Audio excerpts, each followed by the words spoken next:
Hi, this is iTeenWrite. I'm Charmaine Clancy. I'll be sharing with you the secrets to good writing.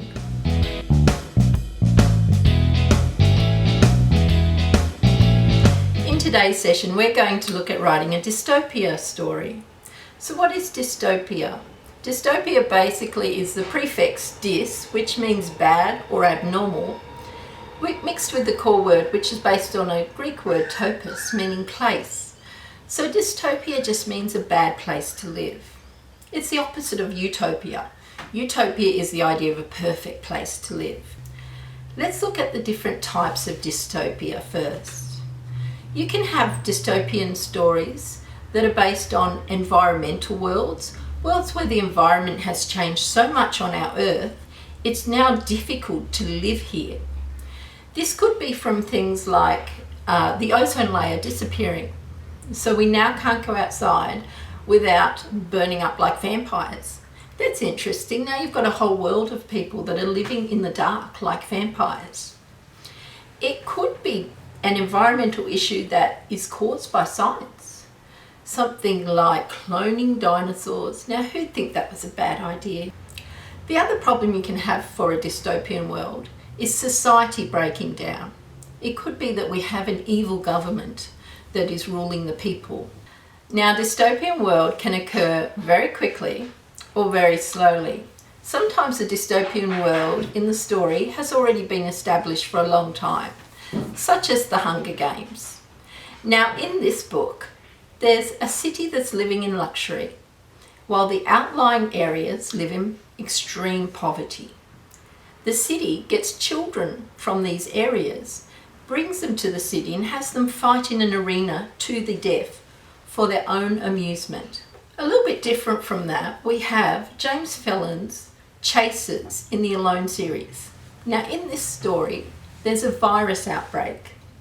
Everyone affected by the virus becomes extremely violent. There's only a few survivors who are not affected by the virus. They have to now survive where everyone else is their enemy. This happens over one day. That's a very rapid movement into a dystopian world. Now we're going to try and write a dystopia story. Remember what I always say, every story needs three main things: a character, a setting, and conflict. We already have our setting. It's a dystopian world. You're going to have to decide what type of dystopian world it will be. Will your world be affected by the environment? Perhaps the pollution is so bad you can't breathe outside anymore. Or will your world be a world where society has collapsed? Is there an evil government taking over your world? Or have we been invaded by aliens? It's up to you. The main theme in dystopian novels is survival. Your character will have to survive.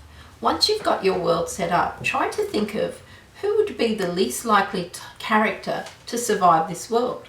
And that's the sort of character you want to create. For example, in the Hunger Games, the people most affected by the laws in this dystopian world are children. Children that have to go and fight in the Hunger Games. So if your character was in that age group where they could be sent to fight, they're the ones who are going to be most affected. So think of a character to go in your setting. Now, that third thing was conflict.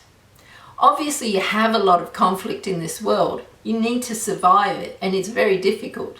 But you can add more conflict. Don't just make it the character against the world. Perhaps there's some other people in this world as well, and the character has to survive them. If you're stuck for an idea, try showing your character's everyday life in this short story. What's it like to live in this dystopian world? What does it mean to survive here? And then have that extra conflict come in on this particular day. And that'll make things a bit interesting. How are they going to get out of it? Try that. If you like your story, leave it in the comments or leave a video response reading your story to us. I would love to hear it. If you'd like some more information or you want to download the activity sheet for this session, head over to iTeenWrite.com. We have everything there for you. That's all for this week. Don't forget, if you subscribe, you'll never miss an episode. Bye for now.